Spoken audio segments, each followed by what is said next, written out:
ನನ್ನ ಗೆಲುವು ನಿಮಗ್ ಸೇರ್ಬೇಕಮ್ಮ. ಆದ್ರೆ ಅವಳ ಬಾಯಲ್ಲಿ ಒಂದೇ ಒಂದು ಮಾತಾದ್ರು ನಿನ್ ಮಗ್ಗೆ ಬಂತೇನಮ್ಮ?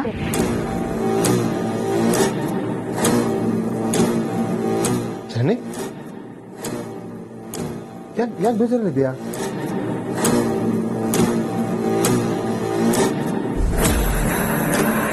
ಅಲ್ಲ ಪ್ರೀತು, ಪಾರ್ವತಿಯವರನ್ನ ಅತ್ತೆ ಸೊಸೆ ಅಂತ ಒಪ್ಕೋಬೇಕು, ಅವ್ರಿಗೆ ಯಾರಿಂದನೂ ಅವಮಾನ ಆಗ್ಬಾರ್ದು, ಅದರಿಂದ ತಪ್ಪಿಸ್ಬೇಕು ಅಂತ ದುಂಬಾಲ್ ಬಿದ್ದಿದ್ಕೆ ತಾನೆ ಅತ್ತೆ ಅವ್ರಿಗೆ ಒಂದು ಟಾಸ್ಕ್ ಅಂತ ಕೊಟ್ಟಿದ್ದು.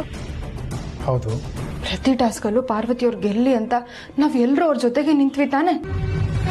ಹೌದು ಜನನಿ. ಆದ್ರೂ ಪಾರ್ವತಿಯವರು ಅವ್ರ ಗೆಲ್ವಿಗೆ ಅತ್ತೆ ಮಾತ್ರ ಕಾರಣ, ಇದೆಲ್ಲ ಅನುಭವ ಕಲ್ಸಿದ ಪಾಠ ಅಂತ ಹೇಳಿದ್ರಲ್ಲ. ಯಾಕೆ ನಾವ್ ಯಾರು ಅವ್ರಿಗೆ ನೆನಪೇ ಆಗ್ಲಿಲ್ವಾ? ಅಥವಾ ಬೇಕಂತ ನಮ್ಮ ಹೆಸರು ಹೇಳಿಲ್ವಾ? ಮಾತಿಗಾದ್ರೂ ನಮ್ಮೆಲ್ಲರ ಹೆಸರು ಹೇಳಿದಿದ್ರೆ ನಮ್ಗೆಲ್ಲ ಎಷ್ಟು ಖುಷಿ ಆಗಿರ್ತಿತ್ತು ಹೇಳು. ಇವತ್ತು ಮಾಮ್ ಅದಕ್ಕೆ ಹೊಗಳ್ತಾರೆ, ಅದಕ್ಕೆ ಜನನಿ ಹೊಗಳ್ತಾರೆ. ಐ ಆಮ್ ಸಾರಿ, ಇದ್ರಲ್ಲಿ ನನ್ನ ತಪ್ಪೇ ಇರೋದು. ನಾನೇ ನಿಮಗೆ ಇಲ್ಲ ಸಲದ ಆಸೆ ಹೊಡಿಸ್ಬಿಟ್ಟೆ. ಅದ್ರ ಬಗ್ಗೆ ನಾನು ಮಾತಾಡ್ತಿಲ್ಲ ಪ್ರೀತು. ಇದ್ರಲ್ಲಿ ನಿನ್ ತಪ್ಪು ಹೇಗಾಗತ್ತೆ? ನೀನು ಅವರು ನನ್ನನ್ನು ಹೊಗಳ್ತಾರೆ ಅಂತ ಅನ್ಕೊಂಡಿದ್ದೆ ತಾನೆ. ನಿಜ, ಆದ್ರೆ ಈ ವಿಷಯದಲ್ಲಿ ಅದಕ್ಕೆ ಬಗ್ಗೆ ನೀನು ತಪ್ಪು ತಿಳ್ಕೊಬೇಡ. ನನ್ಗೆ ಅದಕ್ಕೆ ಬಗ್ಗೆ ಈಗಲೂ ನಂಬಿಕೆ ಇದೆ. ಜಗತ್ತಲ್ಲಿ ಯಾರೇ ನಂಬದೆ ಹೋದ್ರು ನಾನು ಅವ್ರನ್ನ ನಂಬ್ತೀನಿ. ನೀನು ಈ ಚಿಕ್ಕ ವಿಷಯಕ್ಕೆ ಅದಕ್ಕೆ ಒಂದು ನಂಬಿಕೆ ಕಳ್ಕೊಬೇಡ. ಯಾಕಂದ್ರೆ ಅದಕ್ಕೆ ಹೇಳ್ದಿದ್ದು ನಿನ್ನ ಹೆಸರು ಮಾತ್ರ ಅಲ್ಲ, ಬ್ರೋ ಹೆಸರು ಕೂಡ ಹೇಳಿಲ್ವಲ್ಲ. ಬ್ರೋ ಕೂಡ ಅದಕ್ಕೆ ಜೊತೆ ನಿಂತಿದ್ದಾನೆ, ಎಷ್ಟು ವಿಷಯಕ್ಕೆ ಸಪೋರ್ಟ್ ಮಾಡಿದ್ದಾನೆ. ಸಪೋಸ್ ಬ್ರೋ ಹೆಸರು ಹೇಳಿ ನಿನ್ನ ಹೆಸರು ಹೇಳ್ತಿದ್ರೆ ನೀನು ಬೇಜಾರು ಮಾಡ್ಕೋಬೋದಾಗಿತ್ತು. ಆದ್ರೆ ಇಲ್ಲಿ ಬ್ರೋ ಹೆಸರು ಕೂಡ ಹೇಳಿಲ್ವಲ್ಲ. ಹೀಗಿರುವಾಗ ನೀನ್ ಯಾಕೆ ಸುಮ್ಮನೆ ಫೀಲ್ ಆಗ್ತಿದ್ಯಾ?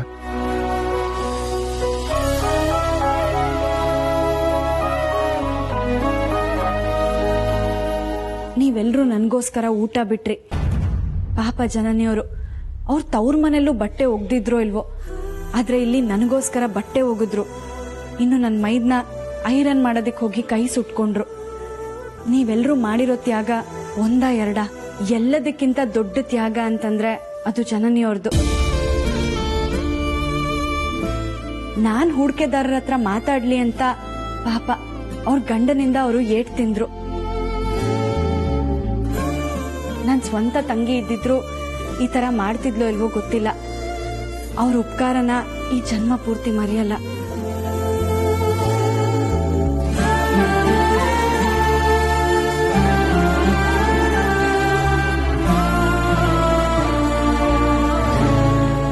ಅದಕ್ಕೆ ಇದುವರೆಗೂ ಯಾವ ವಿಷಯದಲ್ಲಾದ್ರೂ ಯಾರನ್ನಾದ್ರೂ ಬಿಟ್ಕೊಟ್ಟಿದಾರ? ನೀನೇ ಹೇಳು. ಅತ್ತೆ ಮುಂದೆ ನಮ್ಮನ್ನ ನೆನ್ಸ್ಕೊಳ್ದೆ ಇದ್ದಿದ್ದು ಒಂದ್ ರೀತಿಲಿ ಬಿಟ್ಕೊಟ್ಟ ಹಾಗೆ ಅಲ್ವಾ ಪ್ರೀತು? ಕಾರಣ ಇಲ್ಲದೆ ಅದಕ್ಕೆ ಆ ರೀತಿ ಮಾಡೋದಕ್ಕೆ ಸಾಧ್ಯನೇ ಇಲ್ಲ ಜನನಿ. ಇದ್ರಲ್ಲಿ ನಿನ್ಗೇನ್ ಕಾರಣ ಕಾಣಿಸ್ತಿದೆ? ಬಹುಶಃ ನನ್ಗನ್ಸುತ್ತೆ ಅದಕ್ಕೆ ಮನೆ ಕೆಲಸವರಾಗಿದ್ದಾಗ ಮಾಮ್ ಅವ್ರನ್ನ ಸಾಕಷ್ಟು ವಿಷಯಕ್ಕೆ ಹೋಗ್ಲಿದ್ದಾರೆ. ಅದನ್ನೇ ಮನ್ಸಲ್ಲಿ ಇಟ್ಕೊಂಡು ಮಾಮ್ನ ಈಗ ಅವ್ರು ಹೋಗ್ಲಿರ್ಬೋದಲ್ವಾ? ಅದು ಅಲ್ದೆ ಮದ್ವೆ ಆದ್ಮೇಲೆ ಮೊದಲನೇ ಸಲ ಅಖಿಲಮ್ಮ ನನ್ ಮುಖ ನೋಡಿ ಮಾತಾಡ್ಸಿದ್ರು, ಹೊಗಳಿದ್ರು. ನನಗೆಷ್ಟು ಖುಷಿ ಆಯ್ತು ಗೊತ್ತಾ? ಆ ಕ್ಷಣ ಅವ್ರಿಗಾಗಿದ್ದ ಸಂತೋಷಕ್ಕೆ ಅವ್ರು ಅಷ್ಟು ಮಾತಾಡಿದ್ದೆ ಅವ್ರಿಗೆ ದೊಡ್ಡದಾಗಿರುತ್ತೆ ಜನನಿ. ನಾನು ಆಗ್ಲೇ ಹೇಳ್ದ ಹಾಗೆ ನನ್ ಗೆಲುವಿನ ಹಿಂದೆ ನೀವೆಲ್ಲರೂ ಇದ್ದೀರಾ. ನನ್ನನ್ ಗೆಲ್ಲೋದಿಕ್ ಮುಂದೆ ಬಿಟ್ಟು ನನ್ನ ಹಿಂದೆ ನಿಂತು ನೀವೆಲ್ಲರೂ ಮನ್ಸಾರೆ ಹರಿಸಿದ್ದೀರಾ. ಪಾರ್ವತಿ, ಹೋಗ್ಲಿದ್ ಸಾಕು. ಇನ್ನೂ ಜಾಸ್ತಿ ಹೋಗ್ಲಿದ್ರೆ ಚೆನ್ನಪ್ಪಂಗ್ ಹೊಟ್ಟೆ ನೋವು ಬಂದ್ಬಿಡುತ್ತೆ. ಹೊಟ್ಟೆ ನೋವಾ? ಯಾಕೆ? ಮತ್ತಿನ್ನೇನು, ಅವಾಗಿಂದ ಅವ್ರ ಕಣ್ಣು ಈ ಸ್ವೀಟ್ ಬಾಕ್ಸ್ ಮೇಲೆ ಇದೆ ಪಾಪ. ಅಯ್ಯೋ, ಮಾತಿನ ಬರ್ದಲ್ಲಿ ನಾನು ಸಿಹಿ ಕೊಡೋದೇ ಮರ್ತೋಗ್ಬಿಟ್ಟೆ. ತಗೊಳ್ಳಿ ಬೇಗ, ನಾನು ಜನನಿಯವ್ರಿಗೆ ತಗೊಂಡೋಗಿ ಕೊಡ್ಬೇಕು.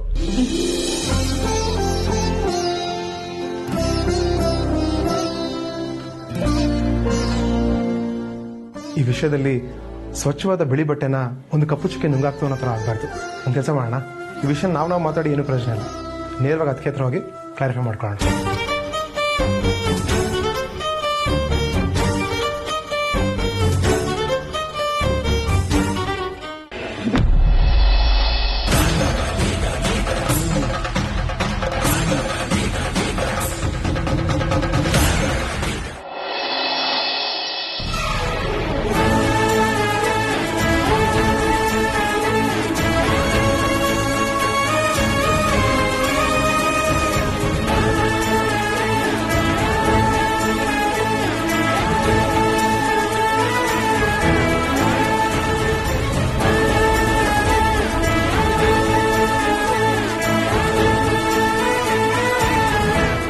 ಇವತ್ತಿನ ಗೆಲುವು ನಂದಲ್ಲ ಜನನಿಯವರೇ, ನಿಮ್ದು.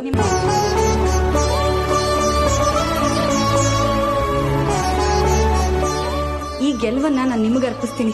ಇವತ್ತು ನಾನು ಇಷ್ಟು ಖುಷಿಯಿಂದ ಆತ್ಮವಿಶ್ವಾಸದಿಂದ ಇರೋದಕ್ಕೆ ಕಾರಣನೇ ನೀವು.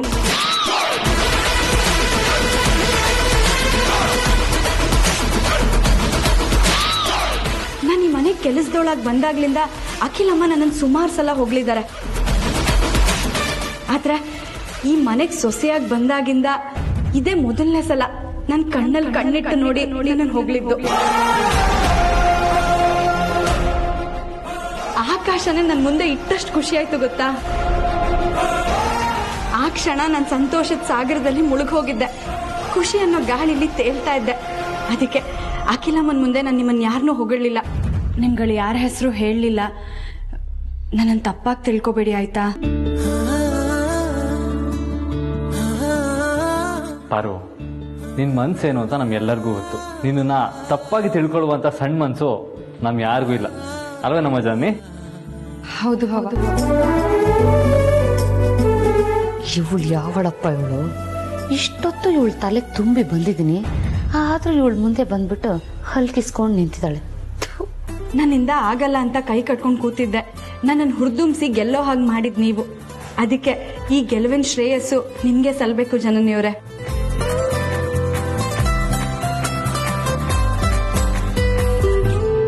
ಇವತ್ತು ನಾನು ನಿಂತಿರೋ ಜಾಗ ನೀವೆಲ್ಲರೂ ನನಗೆ ಕೊಟ್ಟಿರೋ ಭಿಕ್ಷೆ ಅಂತ ಅನ್ಕೋತೀನಿ. ಅಯ್ಯೋ, ಈ ಥರ ಮಾತಾಡ್ಬೇಡಿ. ಅದಕ್ಕೆ ತುಂಬ ಬೇಜಾರಾಗುತ್ತೆ.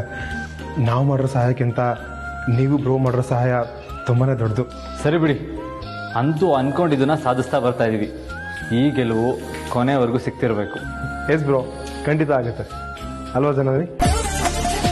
ಹೌದು, ಯಾವತ್ತಿದ್ರೂ ಪಾರ್ವತಿಯವರೇ ಗೆಲ್ಲೋದು. ನೀವೆಲ್ಲರೂ ನನ್ನ ಜೊತೆ ಇರೋವಾಗ ನನಗೆ ಗೆಲ್ಲೋದು ಕಷ್ಟ ಅನ್ಸಲ್ಲ. ನಾನೇ ನಿಮಗೆ ಸಿಹಿ ತಿನ್ನಿಸ್ತೀನಿ.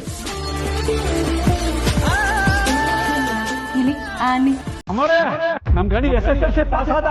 ಗಣಿ ಪಾಸ್ ಆದ್ನಾ?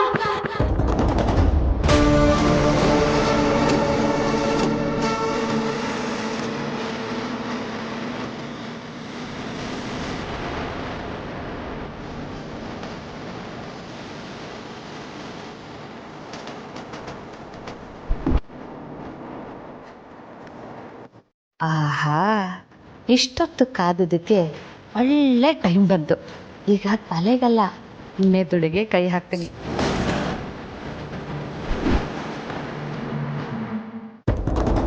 ಅಮೋರೆ, ನಮ್ ಗಣಿ SSLCನಲ್ಲಿ ಫಸ್ಟ್ ಕ್ಲಾಸ್ನಲ್ಲಿ ಪಾಸ್ ಆಗಿದ್ದಾನೆ. ಹೌದಾ? ತುಂಬಾ ಸಂತೋಷ. ದೇವ್ರೊಳ್ಳೇದ್ ಮಾಡ್ಲಿ. ಹನುಮಂತು, ಇಷ್ಟು ವರ್ಷದ ನಿನ್ನ ಕಷ್ಟಕ್ಕೆ ಪರಿಶ್ರಮಕ್ಕೆ ಈಗ ಪ್ರತಿಫಲ ಸಿಗ್ತಾ ಇದೆ. ಗಣಿಯಲ್ಲಿ ಅವನು ಪಾಸ್ ಆಗಿದ್ದ ಖುಷಿಗೆ ಸ್ನೇಹಿತರಿಗೆಲ್ಲ ಸಿಹಿ ಹಂಚೋದಕ್ಕೆ ಹೋಗಿದ್ದಾನೆ. ತಗೊಳ್ಳಿ ಅಮ್ಮವ್ರೆ, ನೀವು ಸಿಹಿ ತಿನ್ನಿ.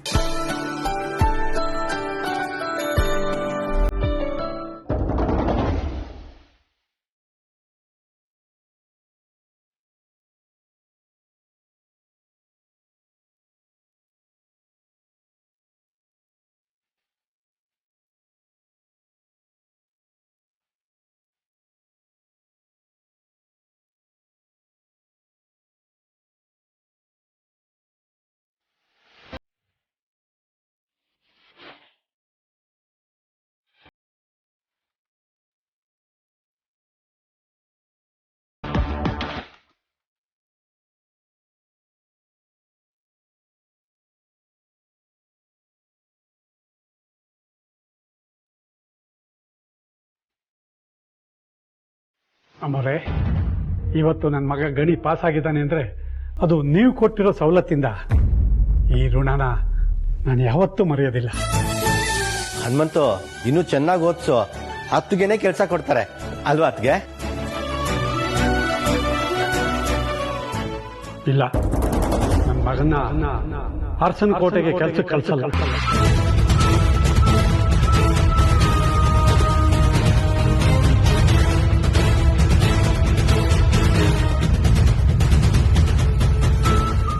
ಏನ್ ಹನುಮಂತು ಹೀಗೆ ಹೇಳ್ತಾ ಇದೀಯಾ?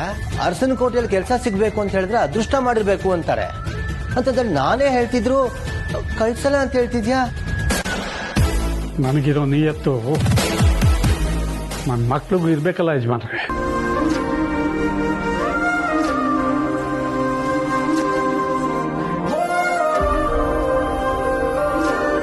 ನನ್ನ ಜೀವನನ ಈ ಅರಸನ ಕೋಟೆಗೆ ಮುಡುಪಾಗಿಟ್ಟಿದ್ದೀನಿ. ಆದ್ರೆ ನನ್ನ ಮಗನಿಗೂ ಹಾಗೆ ಅನ್ಸ್ಬೇಕಲ್ಲ.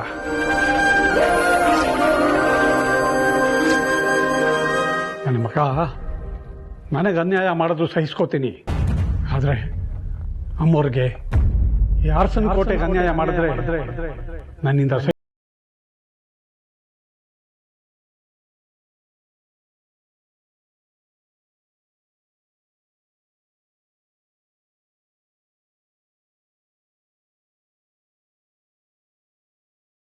ಏನಿದ್ರು ಈ ಖುಷಿನ ಎಂಜಾಯ್ ಮಾಡು.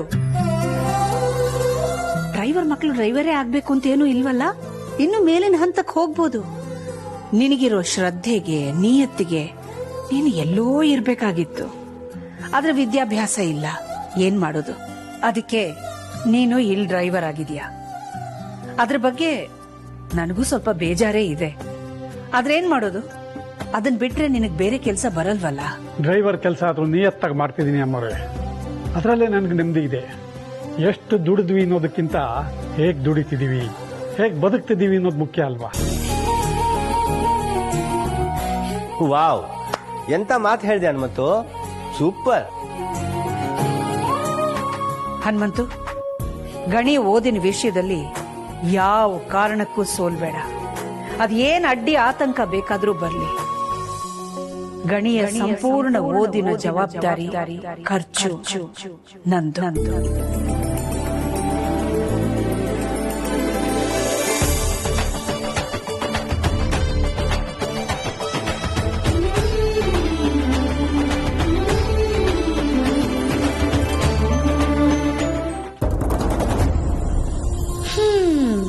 ಇವತ್ತು ನಿನ್ ಕೈಗೆ ಸ್ವೀಟ್ ಕೊಟ್ಟಿರೋಳು ನಾಳೆ ನಿನ್ ಕೈಗೆ ಚಿಪ್ ಕೊಡೋದಂತೂ ಗ್ಯಾರಂಟಿ ಕಣಮ್ಮ. ಮತ್ತಿನ್ನೇನಮ್ಮ, ಇಡೀ ಮನೆ ಕೆಲಸದವ್ರ ಬಾಯಿಗೆಲ್ಲ ಸ್ವೀಟ್ ತಿನ್ಸೋಕಾಗುತ್ತೆ, ಇನ್ನು ಬಾಯಿಗೆ ಸ್ವೀಟ್ ತಿನ್ಸೋಕೆ ಅವಳ ಹತ್ರ ಟೈಮ್ ಇಲ್ವಾ?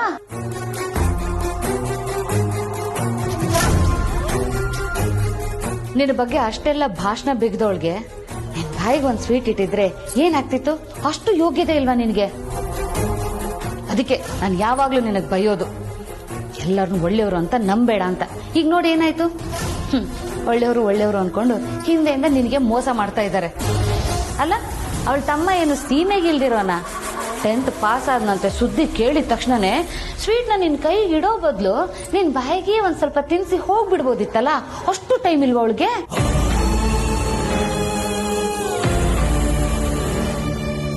ನನಗನ್ಸೋ ಪ್ರಕಾರ ಕೊನೆ ಕ್ಷಣದವರೆಗೂ ನೋಡಿ ನಿನಗೆ ಅವಮಾನ ಮಾಡ್ಬೇಕು ಅಂತಾನೆ ಹೀಗ್ ಮಾಡಿದ್ಲು ಅಂತ ಅನ್ಸ್ತಾ ಇದೆ. ಅವಳ ಗೆಲುವಿಗೆ ಕಾರಣ ಆಗಿರೋ ನಿನಗಿಂತ 10th ಪಾಸ್ ಆಗಿರೋ ಅವಳ ತಮ್ಮ ಗಣಿನೇ ಮುಖ್ಯ ಆಗೋಗ್ಬಿಟ್ನಾ?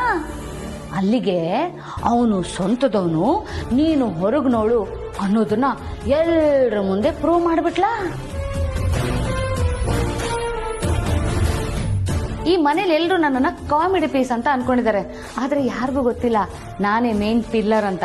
ಯಾಕಂದ್ರೆ ಈ ಮನೇಲಿರೋ ಯಾರ ಬಗ್ಗೆನಾದ್ರೂ ಇರೋ ಸತ್ಯನ ಹೇಳೋದು ನಾನೊಬ್ಳೇ.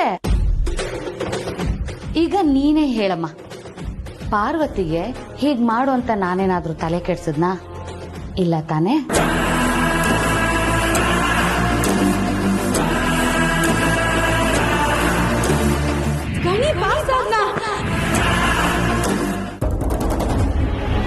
ಓಹೋ, ಬನ್ನಿ ಬನ್ನಿ.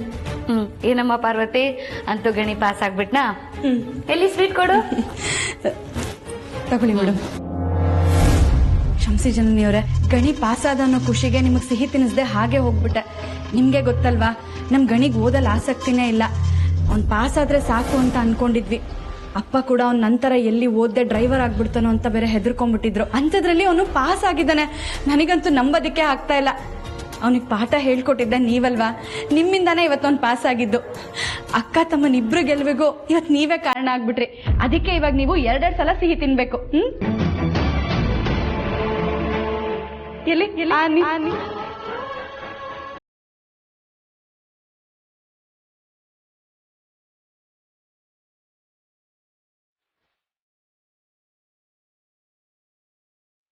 ಚೆನ್ನಾಗಿದ್ಯಾ? ಇನ್ನೊಂದು ಸ್ವಲ್ಪ ತಿನ್ನಿ.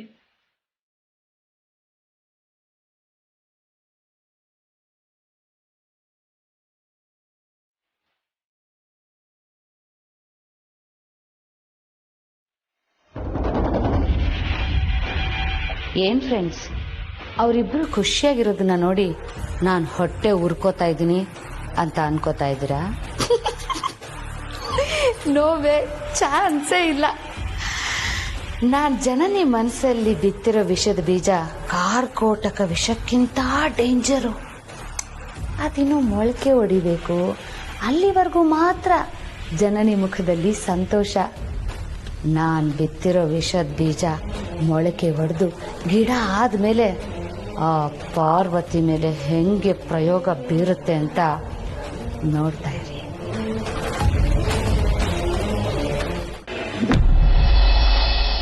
ಪ್ರೀತಾ, ನಾವೆಲ್ಲರೂ ಸೇರಿ ಗ್ರಾಂಡ್ ಪಾರ್ಟಿ ಮಾಡೋಣವಾ? ಪಾರ್ಟಿನ ಹೂ ಕಣೋ, ನಾನು ನೀನು ಜನನಿ ಆದಿ ಪಾರ್ವತಿ ಎಲ್ಲರೂ ಸೇರ್ಕೊಂಡು ಪಾರ್ಟಿ ಮಾಡೋಣ. ಓ, ಗಣಿ ಪಾಸ್ ಆಗಿದ್ದಕ್ಕ? ಲೇ ದಡ, ನಾವೆಲ್ಲರೂ ಪಾಸ್ ಆಗಿದ್ದಕ್ಕೆ ಕಣ. ಅದಕ್ಕೆ ಕೊಟ್ಟ ಟಾಸ್ಕ್ ಅಲ್ಲಿ ಪಾರ್ವತಿ ಫಸ್ಟ್ ರ್ಯಾಂಕ್ ಬಂದಿದ್ದಾಳೆ. ಅದೇ ಖುಷಿಲಿ ಸಖತ್ತಾಗಿ ಸೆಲೆಬ್ರೇಟ್ ಮಾಡೋಣ. ಏನತ್ಯ? ಈ ವಿಷಯನ ಮೊದಲು ನಮ್ಮ ಆದಿಗೆ ಹೇಳ್ಬೇಕು. ಬಾ. ಬನ್ನಿ, ನಿಮ್ಗಾಗಲ್ಲ ಅಂತ ಹೇಳಿ ನಿಮ್ ಖುಷಿ ತಣ್ಣೀರ್ ಹಾಕಿರ್ಸ್ಲಿ. ಬನ್ನಿ. ಏನೋ ಹೇಳ್ತಿದ್ಯಾ? ನೀನ್ ಹೆಂಡತಿ ಒಪ್ಪಲ್ಲ ಅಂತನಾ? ಪಾರ್ಟಿಗೆ ಬೇಡ ಅನ್ನಲ್ಲ, ಆದ್ರೆ ಡ್ರಿಂಕ್ಸಿಗೆ ಬೇಡ ಅಂತಾಳೆ. ಲೈ, ಒಳ್ಳೆ ಕಥೆ ಆಯ್ತಲ್ಲ. ಒಂದ್ ಒಳ್ಳೆ ಹೋಟ್ಲಿಗೆ ಹೋಗಿ ಬನ್ನಿ, ಆದ್ರೆ ತಿಂಡಿ ಮಾತ್ರ ತಿನ್ಬೇಡಿ ಅನ್ನಗಾಯ್ತು ನಿನ್ ಕತೆ. ನೋಡೋ, ಮೊದಲು ನಿಮ್ಮ ಅಣ್ಣನ ಒಪ್ಸೋಣ, ಆಮೇಲೆ ಜನನಿ ಹತ್ರ ಚಿಕ್ಕಪ್ಪ ಅಷ್ಟು ಮಾಡಿ ಪುಣ್ಯ ಕಟ್ಕೊಳ್ಳಿ. ಆಗ್ತಾ ಇದೆ. ಯಜಮಾನ್ರ, ಇವತ್ತು ಊಟಕ್ಕೆ ಸಿಹಿ ಮಾಡಿಸ್ಬೇಕು ಅಂತಿದ್ದೀನಿ. ನಿಮ್ಗೆ ಇಷ್ಟ ಆಗಿರೋ ಶಾವ್ಗೆ ಪಾಯಸ ಮಾಡಿಸ್ಲಾ, ಅಥವಾ ಅಮ್ಮ ಮಾಡೋ ತಿಳಿಸಾರ ಅಂದ್ರೆ ನಿಮ್ಗೆ ಇಷ್ಟ ಅಲ್ವಾ, ಅದನ್ನ ಮಾಡಿಸ್ಲಾ? ಪಾರು, ಬರೀ ತಿಂಡಿ ವಿಷಯದಲ್ಲೇ ಇಷ್ಟಕ್ಕಿಷ್ಟಗಳನ್ನ ಈಡೇರ್ಸೋದಾಯ್ತು. ಬೇರೆ ವಿಷಯದ ಬಗ್ಗೆ ನೀನು ಯೋಚನೆ ಮಾಡಲ್ಲ ಅನ್ಸುತ್ತಲ್ವಾ? ಇನ್ ಯಾವ ವಿಷಯದ ಬಗ್ಗೆ ನಾನು ತಲೆ ಕೆಡ್ಸ್ಕೊಳ್ಳಿ ಯಜಮಾನ್ರ? ನಮ್ಮ ಪರ್ಸ್ನಲ್ ವಿಷಯದ ಬಗ್ಗೆ, ನನಗೆ ಪಾಯಸಕ್ಕಿಂತ ನೀನಿಷ್ಟ ಅನ್ನೋ ವಿಷಯದ ಬಗ್ಗೆ. ಯಜಮಾನ್ರ, ಸಾರಿ ಪಾರು.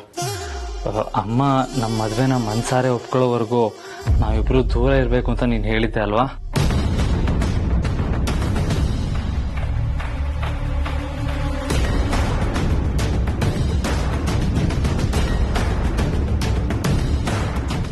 ಆ ಮಾತಿಗೆ ನಾನು ಇವತ್ತಿನವರೆಗೂ ಬದನಾಗಿದ್ದೀನಿ. ಮುಂದೆನೂ ಕೂಡ ನೀನು ಒಪ್ಪಿಗೆ ಕೊಡೋವರೆಗೂ ನಾನು ಆ ಸಲಿಗೆ ತಗೊಳ್ಳಲ್ಲ. ಸುಮ್ಮನೆ ರೇಗಿಸ್ತೆ ಅಷ್ಟೆ. ಪಾರು, ಆದರೂ ಈ ದಾಂಪತ್ಯ ಜೀವನ ಶುರು ಮಾಡೋ ಯೋಗ ನಮ್ಗೆ ಯಾವಾಗ ಕೂಡ ಬರುತ್ತೋ ಏನೋ. ನೀನು ಹೇಗೂ ಗೆದ್ದಿದ್ಯಲ್ಲ, ಆ ಖುಷಿಗೆ ಒಂದು ಮುತ್ತಾದ್ರೂ ಕೊಡ್ಬೋದಲ್ವಾ?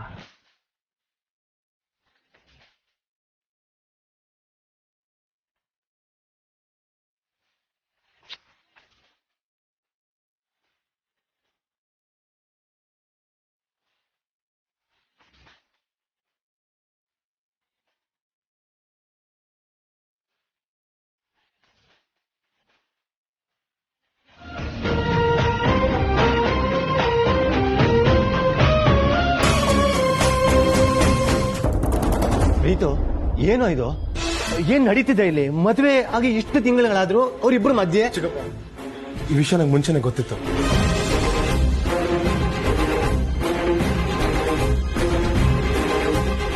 ಏನ್ ಹೇಳ್ತಿದ್ಯಾ ಪ್ರೀತು? ಹೌದು ಚಿಕ್ಕಪ್ಪ, ಜನನಿಗೂ ಗೊತ್ತು. ಹೌದಾ? ಹೌದು ಚಿಕ್ಕಪ್ಪ. ಏನಾಯ್ತು ಅಂತಂದ್ರೆ, ಅಮ್ಮ ನನ್ನ ಈ ಮನೆ ಸೊಸೆ ಅಂತ ಒಪ್ಕೊಳ್ಳೋವರೆಗೂ ನಮ್ಮಿಬ್ರ ಮಧ್ಯೆ ಗಂಡ ಹೆಂಡತಿ ಸಲ್ಗೆ ಬೇಡ ಅಂತ ಹೇಳಿದೀನಿ ತಾನೆ.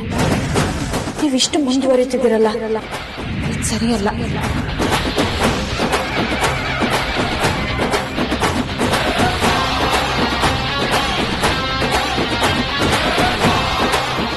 ಆದ್ರೆ ಈ ವಿಷಯ ಅಣ್ಣಂಗೆ ಗೊತ್ತಿಲ್ವಾ? ಇಲ್ಲ. ಯಾಕೆ ಹೇಳಿಲ್ಲ? ಅದು ಬ್ರೋದು ಅದಕ್ಕೆ ತೀರಾ ಪರ್ಸನಲ್ ವಿಷಯ ಅಲ್ವಾ. ಅವ್ರ ನಿರ್ಧಾರ ಮಾಡಾಗಿದೆ. ಇದನ್ನ ಡ್ಯಾಡಿಗೆ ತಿಳಿಸೋದು ಸರಿ ಅಂತ ಅನ್ಸ್ಲಿಲ್ಲ. ಅದಕ್ಕೆ ನಿರ್ಧಾರನ ಬ್ರೋ ಕೂಡ ರೆಸ್ಪೆಕ್ಟ್ ಮಾಡಿದ್ದಾನೆ. ಅಂಥದ್ರಲ್ಲಿ ನಾವು ಮೂಗ್ ತಿರ್ಸೋದು, ಅವ್ರಿಗೆ ಮುಜುಗರ ಆಗೋದು ಇವೆಲ್ಲ ಬೇಡ ಅಂತ ನಾವೇ ಸುಮ್ಮನಾದ್ವಿ. ಆದ್ರೆ ಇತ್ತೀಚೆಗೆ ಯುಗಾದಿ ಹಬ್ಬಕ್ಕೆ ಅಂತ ಹಳ್ಳಿಗೆ ಹೋದಾಗ ಜನನಿ ಅವ್ರ ಅದಕ್ಕೆ ಹತ್ರ ಪಾರ್ವತಿ ಅದಕ್ಕೆ ಹತ್ರ ಮಾತಾಡ್ಸಿದ್ಲು. ಆದ್ರೂ ಅದಕ್ಕೆ ಒಪ್ಲಿಲ್ಲ. ಇದ್ಯಾಕೋ ವರ್ಕೌಟ್ ಆಗಲ್ಲ, ಸ್ವಲ್ಪ ದಿನ ಸುಮ್ಮನಿದ್ ಬಿಡೋಣ ಅಂತ ನಾವೇ ಅನ್ಸ್ಕೊಂಡ್ವಿ. ಇಲ್ಲ ಪ್ರೀತು, ಈ ವಿಷಯನ ಇಲ್ಲೇ ಬಿಡೋಕ್ಕಾಗಲ್ಲ, ಬಿಡಬಾರ್ದು. ಏನಾದ್ರೂ ಮಾಡಿ ಸರಿ ಮಾಡ್ಬೇಕಲ್ಲ. ಆದ್ರೆ ಹೇಗೆ ಚಿಕ್ಕಪ್ಪ? ಕಂಡ್ಕೊಂಡವ್ರ ಹತ್ರ ಬುದ್ಧಿ ಹೇಳ್ಸೋ ವಿಷಯ ಅಲ್ಲ ಇದು. ತುಂಬಾ ಸೂಕ್ಷ್ಮವಾಗಿ ವಿಷಯ ಹ್ಯಾಂಡಲ್ ಮಾಡಬೇಕು. ಇಬ್ರು ನಿಜವಾಗ್ಲೂ ಮನ್ಸು ಬದಲಾಯಿಸ್ತಾರ? ಯಾಕಂದ್ರೆ ಅವ್ರು ಮಾಡ್ತಿರೋದು ತ್ಯಾಗ. ಇಲ್ಲ ಪ್ರೀತು, ಇದೆಲ್ಲ ನಂಗೆ ತ್ಯಾಗದ ತರ ಕಾಣಿಸ್ತಾ ಇಲ್ಲ, ದಡ್ಡತನ ಅನಿಸ್ತಿದೆ. ಹಾ, ಈ ವಿಷಯನ ಡೀಲ್ ಮಾಡೋದಕ್ಕೆ ಒಬ್ಬರಿಂದ ಮಾತ್ರ ಸಾಧ್ಯ. ಯಾರು ಚಿಕ್ಕಪ್ಪ?